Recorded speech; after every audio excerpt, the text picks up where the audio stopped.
Red Connection.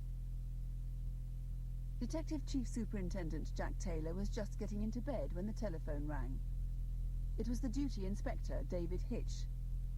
He'd been called to a cottage in the grounds of the Rothay Manor Hotel in Ambleside, Cumbria, to investigate a suspicious death. When he arrived, he found the body of a woman lying face upwards in the bathroom. Telephone wire had been tied round her ankles and wrists, and over her head was a plastic bag secured with a scarf and white multi-cable flex. It was about midnight on Monday the 20th of January 1986 when Chief Superintendent Jack Taylor arrived on the scene. The dead woman was quickly identified as Bronwyn Nixon, a well-respected hotel proprietor. The pathologist was called and arrangements were made to begin a thorough search of the house. Cumbria is the second largest county in England.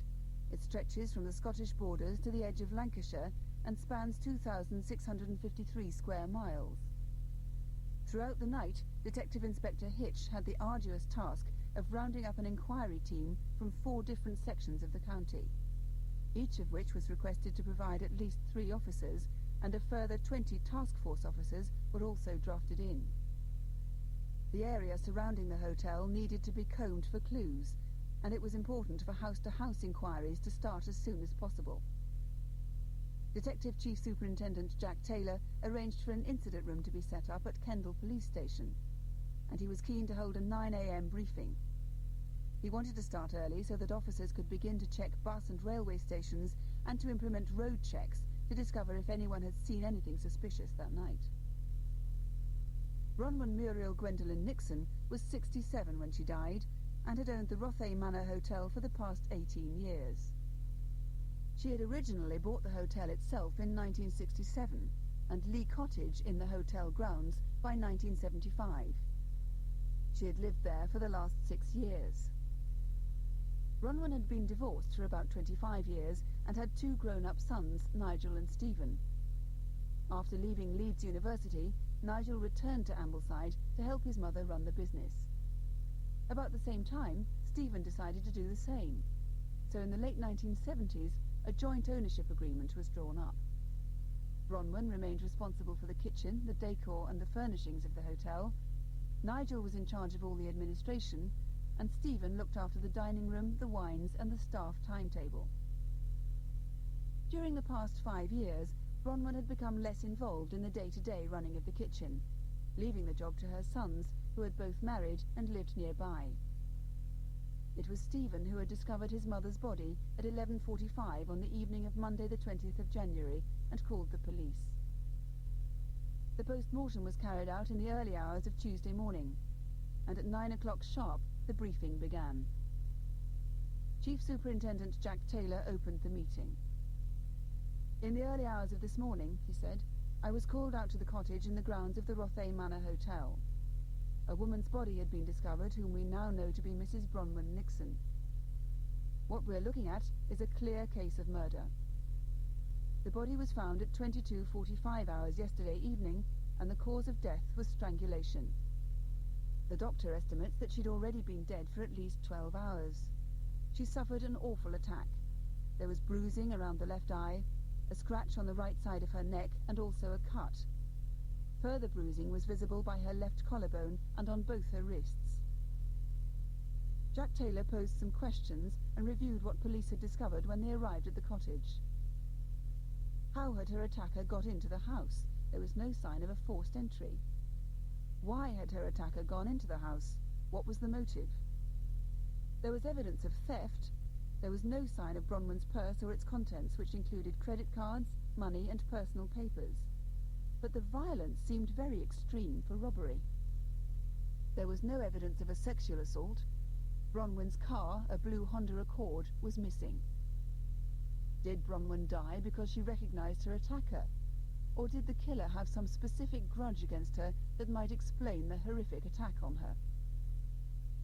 The Rothay Manor Hotel had closed on Sunday the 5th of January 1986 for its winter break. The day after that had been chosen for the staff party at the Wordsworth Hotel in Grasmere, and most of the staff had subsequently taken a holiday, including Nigel Nixon, who went to the West Indies. The hotel was due to reopen on Friday the 14th of February, when all the redecoration and repair work had been carried out. After the staff party, Stephen Nixon returned home to look after the hotel, and Bronwyn took a short break in London with a friend. She wanted to do some shopping and to see the ballet, The Nutcracker, at the Festival Hall. On her return, because the hotel was closed, she had planned to spend more time on her hobbies. One of these was sketching and painting with a friend called John. Bronwyn had known John and his wife for about 13 years, and they sometimes stayed at the hotel. From time to time, Bronwyn and John organised painting expeditions. She was an expert on both the geography and the history of the Lake District. She usually selected a subject, and they would drive to the spot with her 2 dogs. John and Bronwyn had arranged to go painting on Sunday the 19th of January. It was quite an overcast day, but they painted for most of the day until the light began to fade.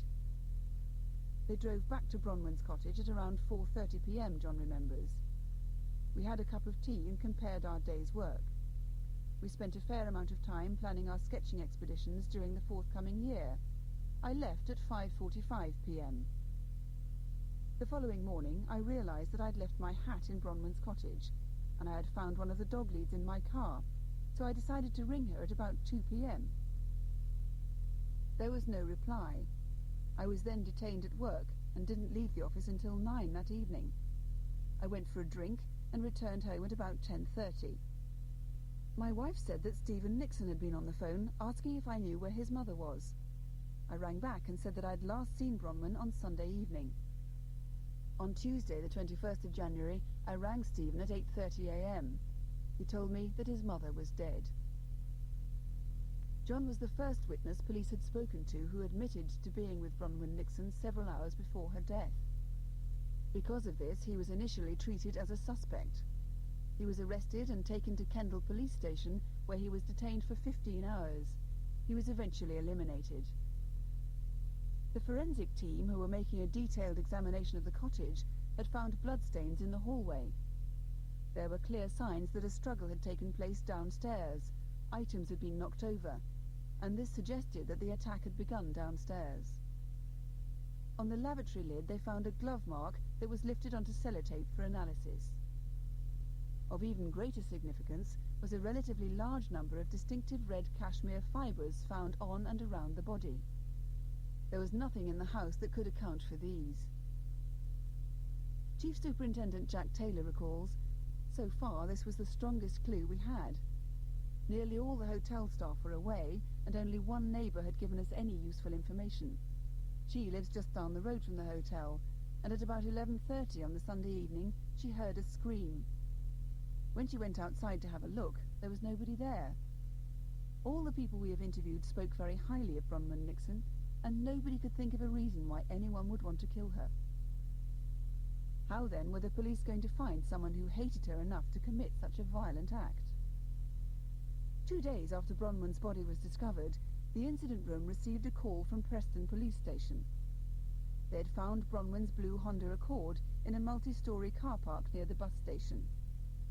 The only indication of how long it had been there was an excess charge ticket on the windscreen. Between 8 a.m. on Friday and 6:30 p.m. on Sunday, parking is free. The excess ticket had been issued at 11:55 a.m. on Monday morning, and a security man who had been on duty the previous evening, Sunday, said that when he had checked the car park between 10:30 and 11:02 p.m, the car was definitely not there. If it was the killer who had parked Bronwyn's car in the multi-storey car park, then it's not surprising that it was not there late on Sunday evening. Police now believed that it was around this time that Bronwyn was killed. Stephen Nixon had last seen his mother alive on Saturday the 18th of January. He'd been at the hotel with his wife from about 12 noon until 4 p.m. He then left to play a game of squash. Around 5 o'clock, Bronwyn drove Stephen's wife home, and later that evening she went to a fundraising concert in Preston for the Liverpool Philharmonic Orchestra. Stephen knew his mother was going painting on the Sunday morning, and saw both her blue Honda and John's white Cortina parked outside the cottage around lunchtime. The next day, Monday the 20th of January, Stephen arrived at the hotel at about 9:45 in the morning. He noticed that his mother's car was not there, but thought she must have gone out shopping or to visit friends. The 2 dogs were outside. One was roaming around, and the other was tied up in its kennel. This was unusual, because Bronwyn did not normally tether the dog until about 10 p.m. Stephen had a key to the cottage and decided to have a quick look round. He let himself in by the back door and noticed nothing amiss, though a stool was lying on its side in the hall. At 7:30 p.m, Stephen returned to the cottage. He let himself in through the same door and had a good look round the kitchen to see if there was a note, but he could not find one. By now he was beginning to worry, so decided to take the dogs home with him and ring up John, who had been with Bronwyn the day before, to ask if he knew her whereabouts. He left the message that John received on his return from the pub that evening. About 3 hours later, Stephen went back to the cottage with the dogs. Still, there was no sign of his mother. He fed the dogs, tied one of them up outside, and locked the door behind him. It then occurred to him that he hadn't checked upstairs, so he returned once more and went straight upstairs, where he saw his mother's bedroom in disarray, and found her body lying on the bathroom floor. Stephen used a nearby public telephone box to call the police. Once Stephen had been interviewed and Bronwyn's car had been found, it was important for the police to speak to anyone who had seen it, especially between Sunday evening and Monday morning. Local appeals were made for witnesses to come forward. The car, meanwhile, had been taken away for forensic examination. The only noticeably unusual features of it were that the driver's seat was pulled much closer to the steering wheel than normal, and that the back seat rest, which was generally kept folded down against the seat, was now in an upright position. However, the most significant finding was 16 red cashmere fibres on the driver's seat, identical to those found on Bronwyn's body. Meanwhile, a number of witnesses said they had seen the car. One man was driving to work between 6:50 and 7 a.m. on Monday the 20th of January when he pulled out behind it. When it stopped at traffic lights, he drew up alongside it in the near side lane. He was aware of someone staring at him, and looked across into the face of the driver, a young man between 25 and 35, with a piercing stare and dark collar-length hair. He was unshaven. It was now about a week into the inquiry, and the team was having a certain amount of success. A search for evidence continued in Preston, while back at Rothay Manor, members of the hotel's staff were being interviewed. Although the hotel was closed, and most of the staff had gone home, some 20 miles away, a waiter, having heard about the murder, contacted the police. He had a chilling feeling that he might know who the killer was, a man who had stayed with him in the staff quarters of the hotel. The waiter was called Andrew, and he had worked as a restaurant assistant at Rothay Manor for about a year. 4 months before the murder, on one of his nights off, he had gone with friends to a nightclub in Blackpool called the Flamingo Club. There he had met a man called David Wynne Roberts, who was slim and about 6 feet tall, and who had dark, almost black collar-length hair. He also had a very big moustache. Andrew recalls, "He travelled back with us all to Ambleside and stayed with me in my room. Although most of the staff knew, I didn't think the owners did. During the time he stayed, he was unemployed and drawing money from the DHSS. He was with me until Thursday the 9th of January, apart from 2 weeks when he went back to Blackpool." Andrew often told David Wynne Roberts that the situation was difficult, but the man made no attempt to leave.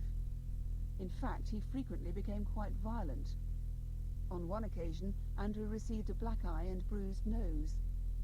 Andrew never made a formal complaint about Roberts' violence to the police, because he did not want to involve the hotel. Andrew told the police that David Wynne Roberts wore a silver ring on his wedding finger, which had been handed down to him by a member of his family, and also a very thin gold bracelet with a faulty catch. He drank beer, but only in halves, and he smoked quite a lot. He was also quite a show-off, claiming that he knew famous people, and that he had a sports car.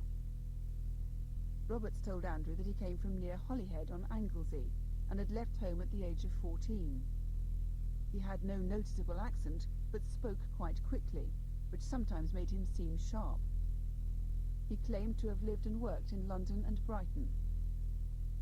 Andrew told police that during the time they were together, David Wynne Roberts became very possessive towards him and would not let him mix with other staff. They began to have arguments. As he got more and more possessive, Andrew said, I became more and more frightened of him. Sometimes he even stood in front of the door, stopping me from going out. On the night of the staff party, Monday the 6th of January, they quarrelled.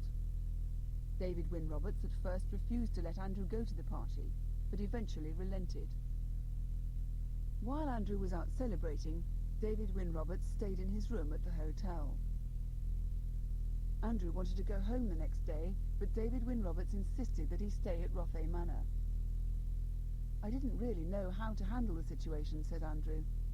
I finally made up my mind to go home alone on Thursday the 9th of January. At about 9:30 that morning, I rang my father to ask him to come and help me move all my stuff. David Wynne Roberts had been very angry that morning when Andrew said he was leaving, but later he calmed down and almost pleaded with Andrew to stay with him. Eventually, he himself left, however, and Andrew noticed that £75 and some clothing were missing from his room. It was 11 days later that Andrew heard from Roberts again. He rang at about 7:30 p.m. to say that he was in Blackpool, had got a job in London, and wanted to meet up with Andrew to return the clothing he had taken. Roberts suggested they meet in Kendal. Andrew went to Kendal with his father. It was just before 10 p.m. when they got to the car park behind the hotel where they had arranged the meeting. David Wynne Roberts returned Andrew's clothes, then said he had nowhere to stay. Andrew gave him the name of a guest house and left with his father. He wanted no further involvement with the man. The following morning, at 9 o'clock, David Wynne Roberts rang Andrew again. He said that he'd stayed out all night in Kendal and wanted desperately to meet Andrew again. Andrew refused. This information changed the direction of the inquiry. Andrew was clearly frightened of him. During one of their rows, Andrew had threatened to tell Mrs. Nixon of their relationship, which might have cost him his job. Yet was this a strong enough motive for such a savage crime? Back at the incident room, officers began checking into the background of David Wynne Roberts. It emerged that he had several previous convictions, but one stood out particularly. In July 1969, when Roberts was just 14, he was found guilty, after a 7-day trial, of stabbing a 73-year-old widow, Mrs. Sarah Hughes, several times with a bread knife at her bungalow in 4 Mile Bridge in Valley on Anglesey. Sarah Hughes was wealthy. She owned several properties in the area, which she rented out.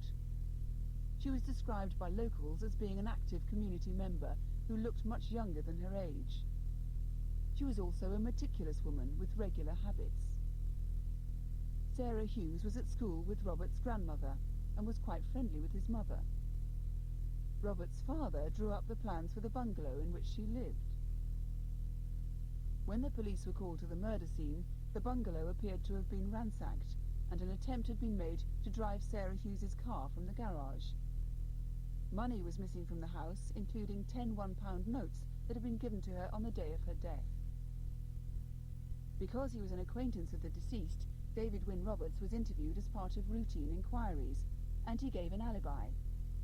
However, detectives found a number of discrepancies in his story, and after more interviews, he admitted to the murder and to attempting to drive Sarah Hughes' car away. When he was searched, £10 were found hidden in his anorak, and a search of his room revealed a book that he had hollowed out in order to hide a wallet. In the wallet were the pound notes given to Sarah on the morning of her death. He was tried, sentenced, and imprisoned. 16 years later, police inquiries concentrated on Blackpool. The Flamingo was a gay club in Blackpool's town centre. Detectives quickly established that Roberts had been a frequent visitor, and they interviewed over 500 members of the club. One of them, Chris, had been with Roberts the night before the murder. He described Roberts as about 30, 6 foot, and with an enormous black moustache.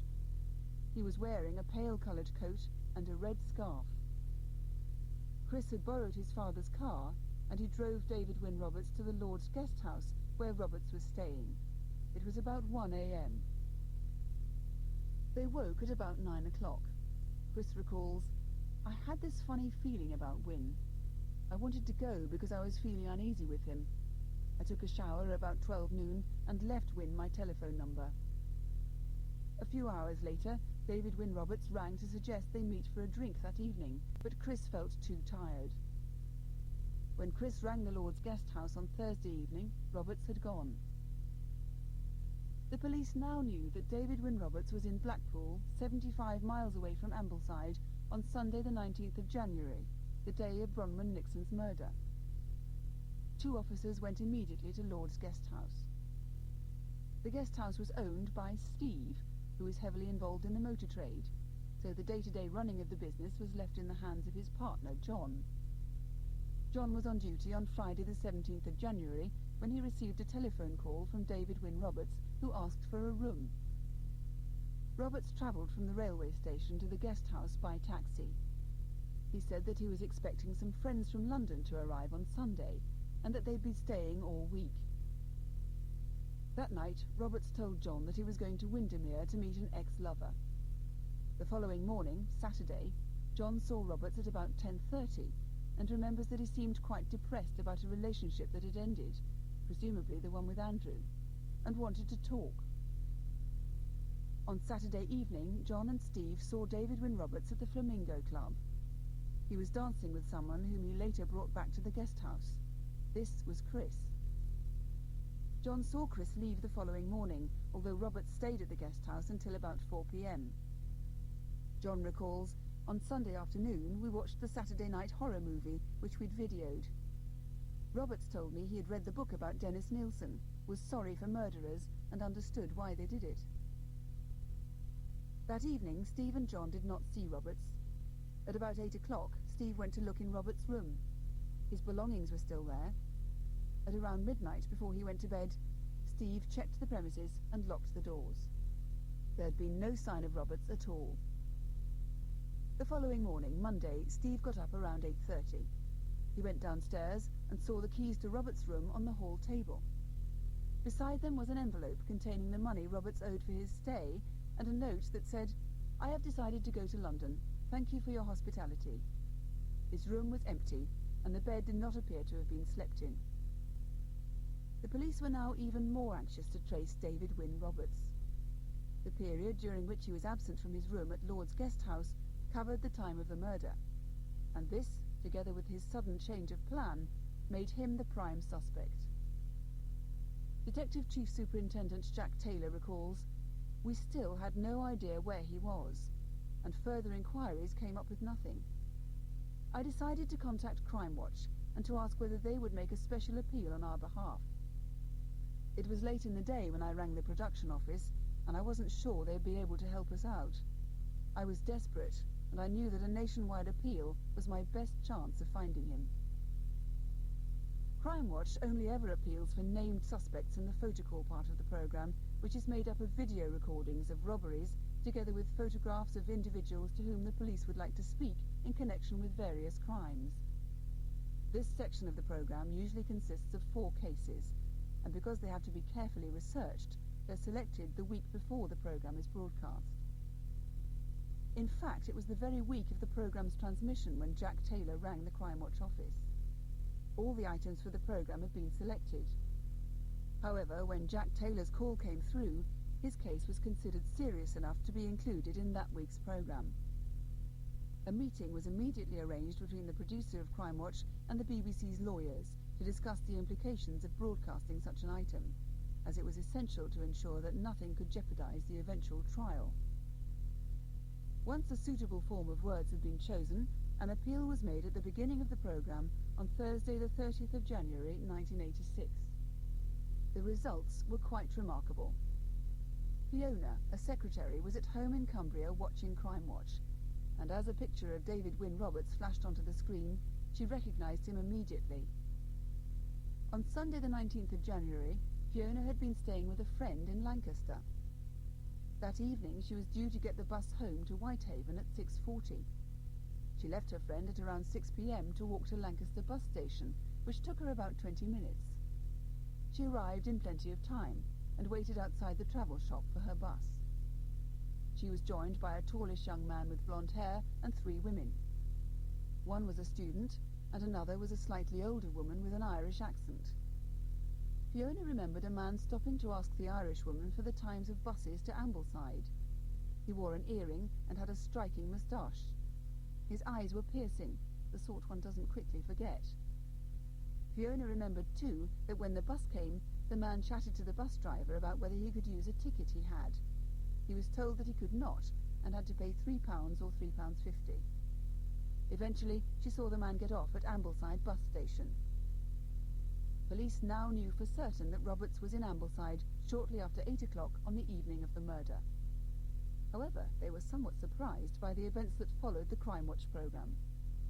Chief Superintendent Jack Taylor was sitting in the studio minutes after the programme had finished, when a phone call came through from the police station in Chiswick, West London. David Wynne Roberts had just walked in there. He told the duty officer, "My photograph appeared on Crimewatch this evening in connection with the murder of Mrs. Nixon in Ambleside. I've come here with my solicitor, as I understand you have a few questions to ask." Jack Taylor was amazed that Roberts had given himself up. He had a problem, though. As he put it, "I didn't want to start interviewing him in London when most of my officers were in Cumbria, and all the investigation had taken place there. So I dispatched 2 officers to Chiswick, and they drove Roberts through the night back to Kendal police station." On the 1st of January 1986, the Police and Criminal Evidence Act had come into force in England and Wales. The aim of the legislation had been to review all the procedures associated with the arrest and subsequent trial of a suspect, and to replace the so-called judge's rules that had formerly guided the police, which were loosely written and open to misinterpretation, with procedures that established a proper balance between the interests of the community and the rights of individuals. Among other things, the Act permits the police to hold a suspect for no more than 24 hours without bringing charges, unless he or she is suspected of having committed a grave offence.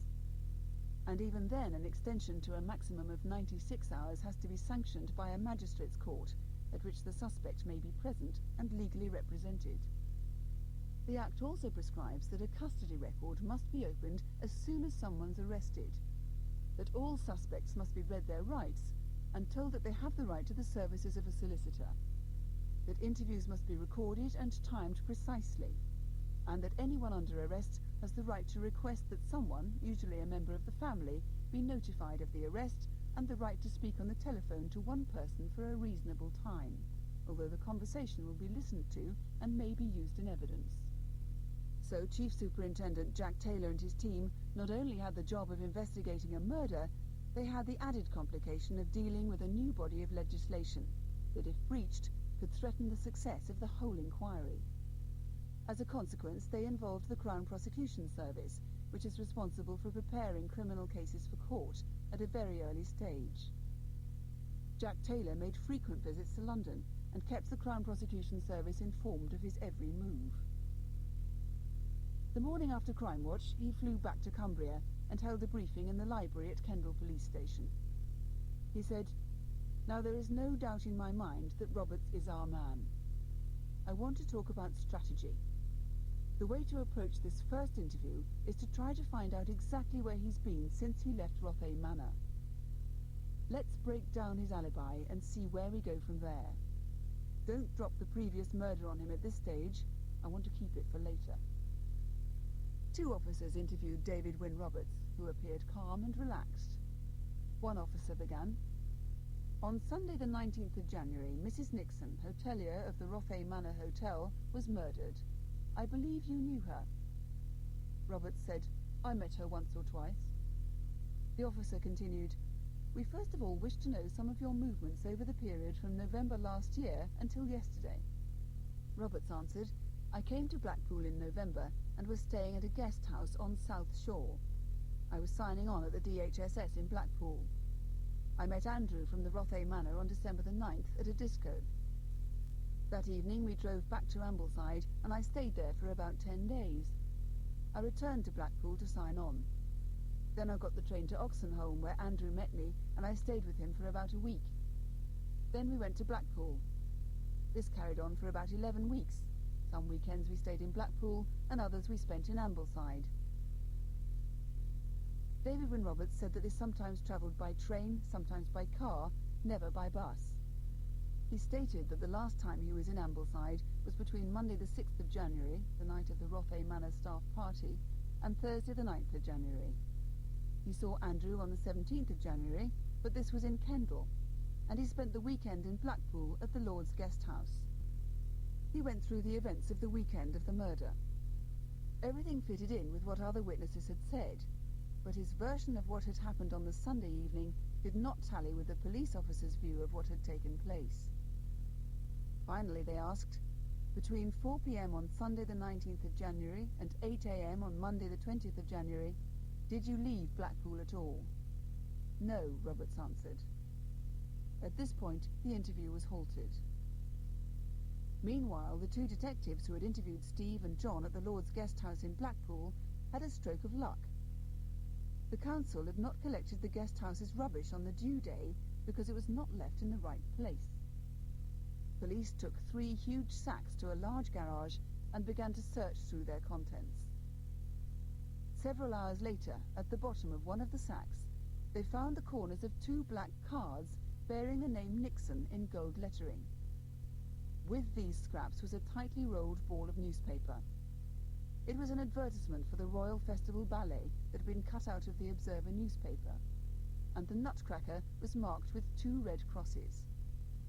A telephone number had been written on the advertisement in black biro. Also in the bottom of the rubbish sack were 8 torn fragments of buff-coloured card, which appeared to bear the name Rothay Manor, and a letter that was signed Wynne. As a matter of course, the pieces of card were shown to Stephen Nixon, who confirmed that they were his mother's old business cards. He also confirmed that the writing on the newspaper advertisement was his mother's. More important, however, was the information that these papers would probably have been in his mother's purse. If this was the case, what was David Wynne Roberts doing with Mrs. Nixon's purse, and how had he acquired it? A detective made inquiries at the Royal Festival Hall booking office and discovered that the number written in biro on the advertisement was that of the credit card line. He was given a computer readout that showed that Bronwyn Nixon had paid for 2 tickets for the Nutcracker by credit card.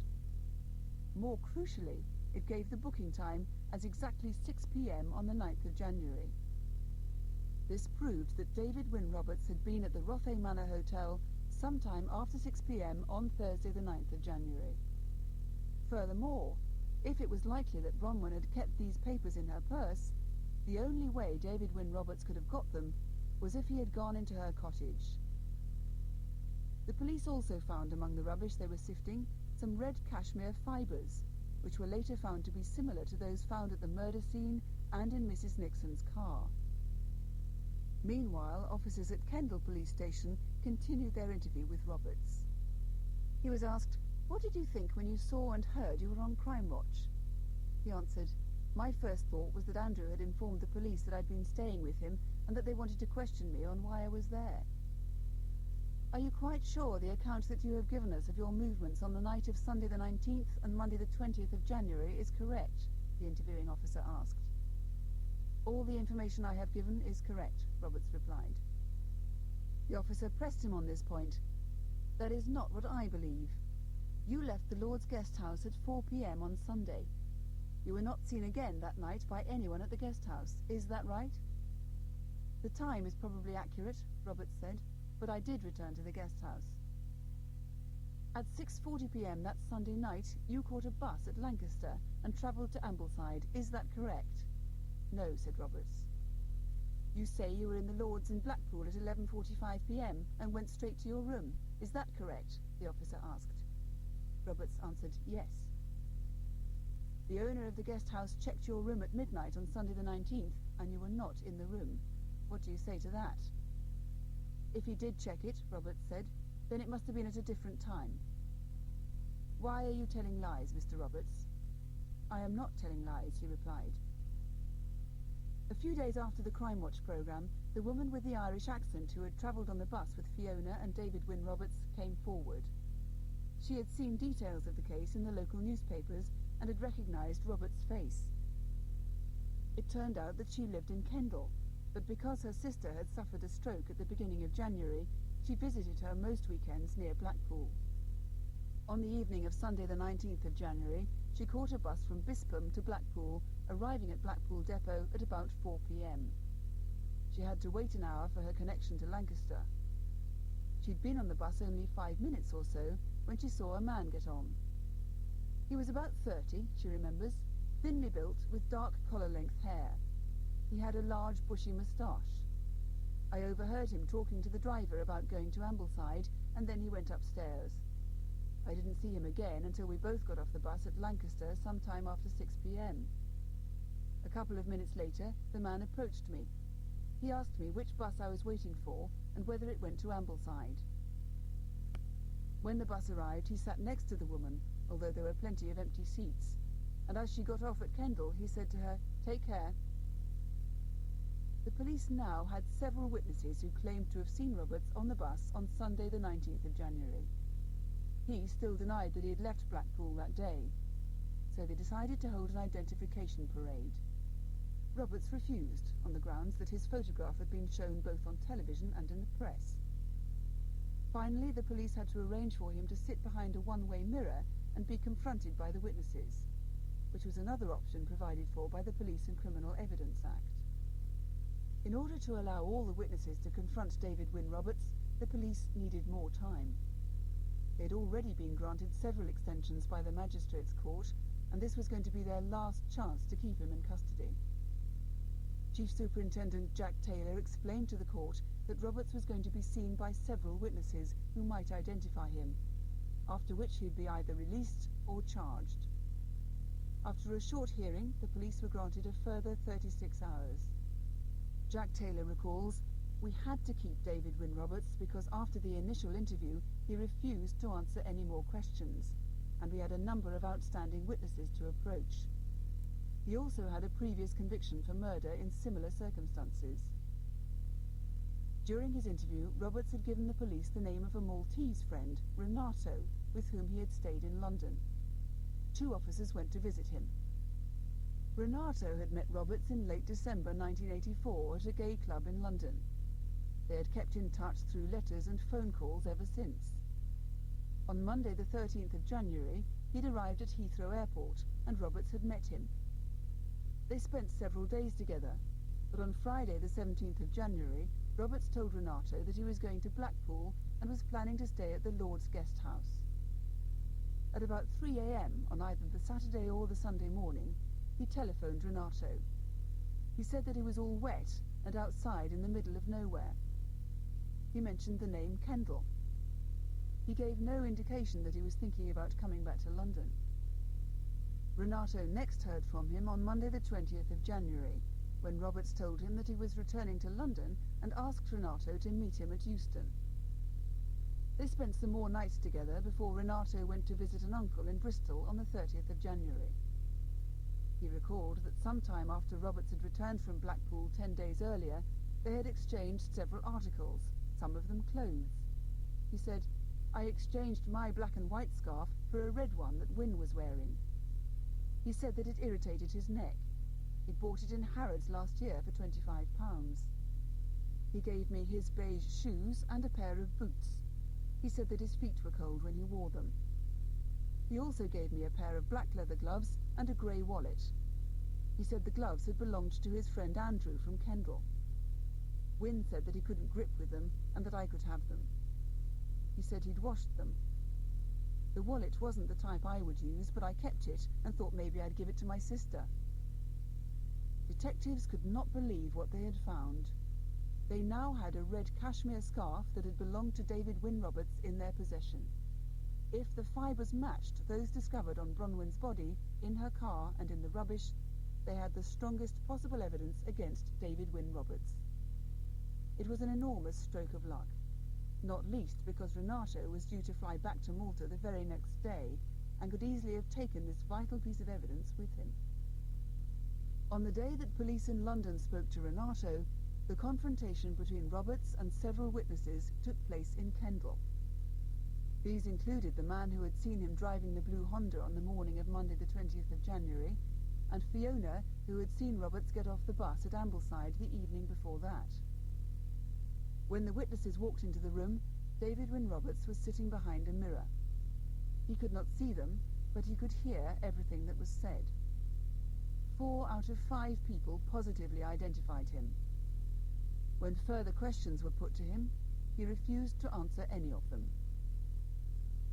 Forensic experts had meanwhile examined the red scarf, and fibres taken from it matched precisely in colour and in microscopic appearance those already found during the investigation. On the 3rd of February 1986, 3 days after the Crimewatch programme, David Wynne Roberts was charged with the murder of Bronwyn Nixon. In court, he pleaded not guilty, so the motive for the murder may never be known. Did Roberts blame Bronwyn Nixon for the breakup of his relationship with Andrew? Or did he have some other grudge against her that has never been revealed? Whatever the truth of it is, on the 1st of December 1986, at Manchester Crown Court, Roberts was found guilty and sentenced to life imprisonment. He's continued to deny his involvement with the crime. End